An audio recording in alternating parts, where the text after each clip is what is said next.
Halo teman-teman, jumpa lagi dengan aku, Linda. Kita lanjut kunjungan ke sorga bagian 3 ya. Oke, mari kita mulai. Berlian untuk para pemenang jiwa. Saya melihat berlian-berlian berkilau-kilauan, bergemerlapan, berlian yang sangat indah. Ada berlian di mana-mana. Ada beberapa berlian yang sebesar bongkahan beton. Beberapa berlian kelihatannya akan menjadi rumah bagi mereka yang memenangkan jiwa-jiwa di bumi.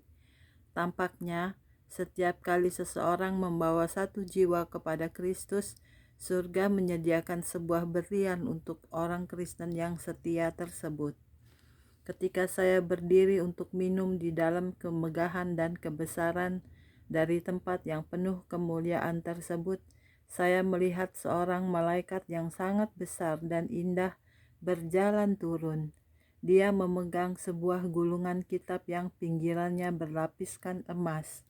Malaikat itu meletakkan gulungan kitab tersebut pada alas meja yang terbuat dari materi perak. Tidak seperti yang pernah saya lihat sebelumnya. Meja berbentuk persegi panjang tersebut sungguh-sungguh berkilauan dengan sinar. Ada sebuah nama yang tertulis di dalam gulungan tersebut. Satu dari orang-orang kudus itu membukanya dan mulai membacanya. Yesus adalah Tuhan Pembangun, kata seorang kudus kepada saya.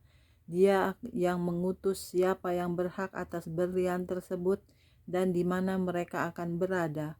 Gulungan yang saya pegang ini adalah sebuah laporan dari bumi mengenai seseorang yang telah membawa jiwa kepada Yesus, memberi makan orang miskin, memberikan pakaian kepada orang-orang telanjang, melakukan hal-hal yang besar untuk Tuhan. Malaikat tersebut mengulangi pernyataan sambutan yang sama kepada saya. Marilah dan lihatlah kemuliaan Allah-Mu. Dengan bimbingan Tuhan, saya mencatat kisah mengenai sorga seperti yang telah saya lihat. Kita harus memahami bahwa fokus dan kerinduan kita seharusnya adalah untuk menghabiskan kekekalan bersama Tuhan kita. Surga adalah tanah impian yang menjadi kenyataan. Saya sangat bergairah mengenai surga, karena setelah pekerjaan dan usaha kita di bumi berakhir, kita akan meninggalkan bumi ini dan pergi ke sana. Allah telah mempersiapkan kota, dan Yesus sedang mempersiapkan sebuah tempat di mana untuk setiap kita yang mengasihi Dia. Hubungan yang retak antara Allah dan manusia akan dipulihkan sepenuhnya di surga. Ketika Adam dan Hawa berada di Taman Eden, Allah memberikan perhatian dengan mengunjungi bumi ini. Setelah hubungan dengannya terputus oleh karena dosa dan ketidaktaatan, Allah terus-menerus menunjukkan kerinduannya untuk persatuan yang sempurna dengan manusia. Ekspresi kasihnya yang utama untuk manusia adalah memberikan anaknya yang tunggal untuk mati dalam kematian yang menyedihkan di atas kayu salib yang kejam. Melalui kematian Kristus dan kebangkitannya, hubungan antara Allah dan manusia kembali menjadi sebuah hal yang tidak mustahil. Bahkan sekarang, keadaan hidup bisa menghalangi keintiman hubungan kita dengan Allah.